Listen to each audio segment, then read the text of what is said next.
Bokar, on a assisté à un défilé qui se poursuit, un défilé très dense, très impressionnant. Et on attend maintenant le discours du président malien, Amadou Toumani Touré. C'est cela, hein? Oui, en fait, le défilé n'est pas encore terminé. Il reste le défilé motorisé, c'est-à-dire les troupes sont à bord de véhicules de combat et à bord d'autres engins du même genre. En ce moment, l'escadron moto de la police et de la gendarmerie sont en train d'exécuter des tableaux fantaisistes, enfin bon, des tableaux pour un peu agrémenter la fête pour le plus grand plaisir et le bonheur du public qui applaudit fortement ce type de tableau. Ensuite, les parachutistes vont sauter, donc l'espace a été complètement dégagé et c'est à la suite de tout cela que le chef de l'État malien va donc prononcer une allocution pour féliciter les forces armées maliennes de ce très beau défilé et remercier ses hôtes d'avoir rehaussé de leur présence ce cinquantenaire du Mali. Très bien, oui, donc ce n'est le défilé qui n'est pas terminé, vous l'avez bien précisé. Et on attend encore donc du beau spectacle avec, vous l'avez dit, les parachutistes. Mais dites-nous, vous qui êtes sur place, comment les Maliens vivent cette journée? Est-ce que vous sentez vraiment l'engouement? Est-ce qu'ils sont fiers de ce défilé? Absolument, tous les Maliens qu'on a rencontrés depuis 7 heures du matin étaient aux alentours donc de cette avenue du Mali, qui est en fait une ancienne piste d'aviation. Tout le monde les gens sont sortis très très tôt pour se masser au bord de cette avenue pour regarder le défilé. Bon, les gens... on a perdu Bokar Alpha Khan. Bokar, vous êtes là? Non. On l'a perdu, on va poursuivre donc Jules avec nos invités. Avec les invités, hein, on a senti quand même une mobilisation citoyenne autour de ce défilé. Oui, je pense que la mobilisation, elle est énorme. Il y a eu une action soutenue assez conséquente des autorités de notre pays pour faire de cet événement un événement de portée nationale et internationale. Et ça se vérifie. Les diasporas, où qu'elles soient, sont mobilisées. Je pense que certaines capitales au niveau international ont été choisies justement pour relayer cet événement. C'est Dakar, c'est Abidjan, c'est Paris. Et dans toutes les autres capitales, les Maliens sont mobilisés. La diaspora s'est impliquée. Donc c'est un événement important. Je voudrais juste deux mots réagir par rapport à une appréciation concernant l'ADEMA. Je pense que l'ADEMA, c'est vrai que c'est un parti de gouvernement. Il a gouverné pendant 10 ans avec Alpha Omar Konaré. Je rappelle que vous êtes le secrétaire politique de la section ADEMA France. Je ne peux donc, à cette occasion, ne pas réagir à ce qui a été dit. Je disais que c'est un parti de gouvernement qui a gouverné notre pays pendant 10 ans, qui a donc qui a posé des actes. Bon, je pense que ces actes peuvent être interprétés, appréciés selon les circonstances et selon les situations. Mais les pères fondateurs de l'ADEMA ont déjà fait leurs preuves par rapport à leur qualité intrinsèque. Sur ce plan-là, je pense qu'il n'y a pas photo. Il peut y arriver que dans la gestion d'un pays, il y ait des gens, notamment au niveau de l'administration, qui aient des pratiques parfois douteuses. Ça peut arriver. Mais je pense que de là, le raccourci est vite fait pour penser que tous les problèmes auxquels nous sommes confrontés peuvent être imputés à la démarche. Je pense que ce n'est pas mon point de vue et je suis heureux de l'exprimer. Je voudrais également dire que la convention africaine pour le renouveau, c'est ça? La convergence africaine pour le renouveau. Vous êtes le représentant ici, voilà, monsieur. Qui vient de se créer, eh bien, que cette convention soit la bienvenue sur l'espace politique. Et j'espère qu'elle posera des actes. Et il n'y a pas de compétition directe entre l'ADEMA et qui que ce soit. C'est au peuple malien d'apprécier, de choisir le parti. C'est vrai qu'aujourd'hui, il est dit que nous sommes le plus grand parti du pays, c'est vrai, malgré que nous avons connu des défections qui ont amené des partis à sortir de l'ADEMA, mais l'ADEMA reste un parti de gouvernement qui a géré, qui a un bilan. Ce bilan, il peut être critiqué, il peut être diversement critiqué. Et voilà, c'est ce que je voulais dire, tout simplement, voilà, à propos de ce débat. Merci beaucoup. Ben, nous revenons un peu sur cet article de l'INTA qui dit que les 10 ans de gestion du président Kodari sont caractérisés par la corruption à grande échelle, la liquidation des écoles publiques et puis la liquidation des sociétés, le chômage des jeunes et l'affaiblissement des forces vives. Bokar Al-Fakan au bout de fil. Bonjour Bokar, on vous retrouve encore. Alors, les troupes montées, maintenant c'est les troupes motorisées qui défilent. Voilà, le défilé motorisé vient de commencer, donc les choses devraient s'accélérer un tout petit peu plus parce que c'est l'avant-dernière partie de ce défilé, donc avant que les paras n'atterrissent ici sur le site du défilé. Je disais tout à l'heure, donc avant la coupure, que les populations de Bamako sont sorties en masse très très tôt pour se masser autour du boulevard de l'avenue du Mali où se tient ce défilé.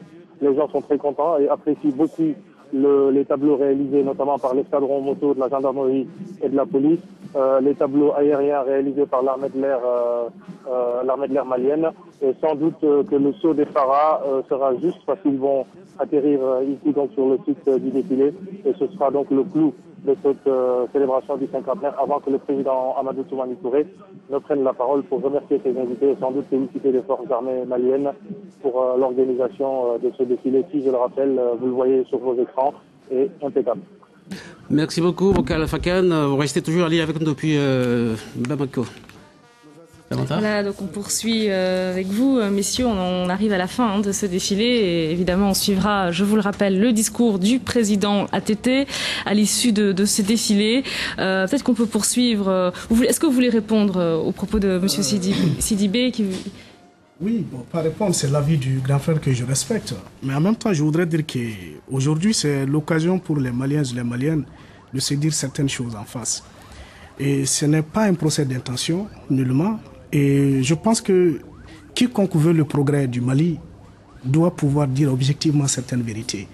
Car une société ne pourrait avancer sans véritablement tirer les leçons des erreurs du passé.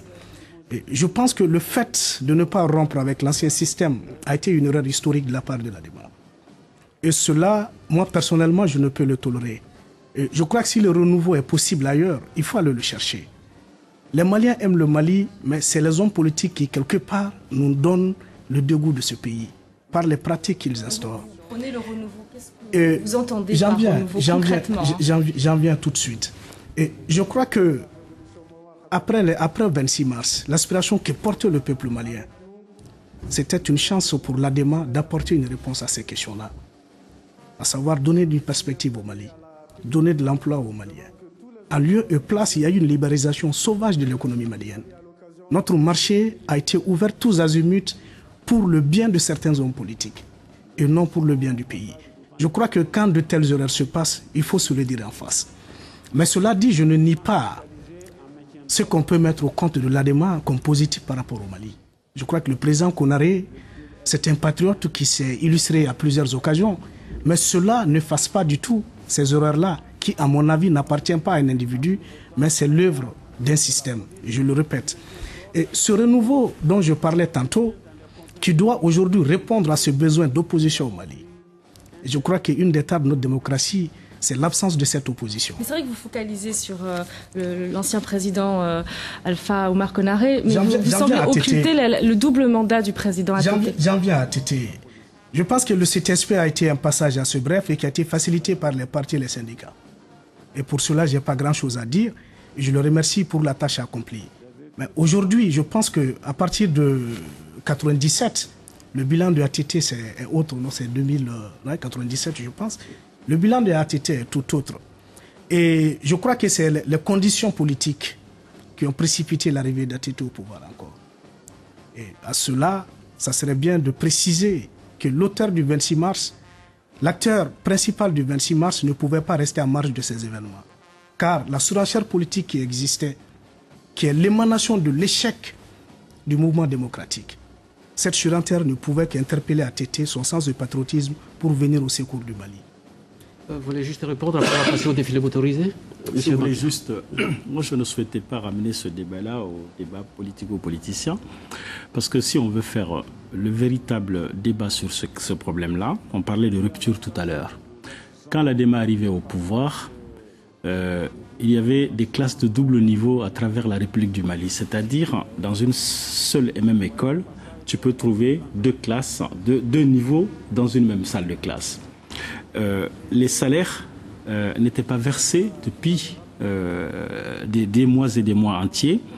À travers le PRODEC, il y a eu plus d'écoles construites dans les 5 dernières années par ADEMA que dans toute l'indépendance du Mali jusqu'à ces 5 dernières années. Il y a eu plus d'écoles construites. Les statistiques sont là. Je n'ai pas pensé qu'on aurait ce débat-là, je les aurais apportés, mais chacun peut le vérifier. Les enseignants, les écoles qui formaient les enseignants étaient fermées. ADEMA les a ouverts. Aujourd'hui, sur la totalité de la République du Mali, il y a des écoles qui ont été construites et chaque école a un enseignant, ce qui n'était pas le cas quand on arrivait au pouvoir. Donc rupture là aussi. Rupture sur le plan judiciaire. Nous n'avons été qu'un parti de rupture parce que nous avons trouvé rien. Et pourquoi on n'a trouvé rien? Parce que justement, nous avons été, comment dirais-je, le Mali a connu une parenthèse catastrophique avec la gestion de Moussa Traoré. Catastrophique. Rien. L'héritage était lourd. L'héritage était trop lourd. Il n'y avait rien. Il n'y avait rien. Alpha Oumar Konaré est parti de rien. Rien. Et je pense qu'on ne peut pas prendre ce raccourci-là pour dire, voilà, il n'y a pas de rupture. Non, il n'y a eu que des ruptures.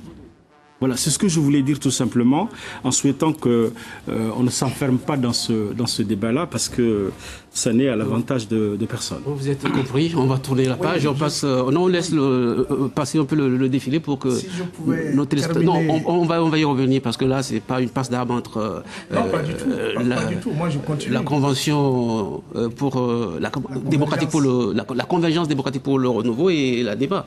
C'est pas un débat, le débat c'est quand même le cinquantenaire. On va retourner à Bamako, à l'avenue du Mali, pour suivre ce défilé motorisé qui passionne beaucoup de foule.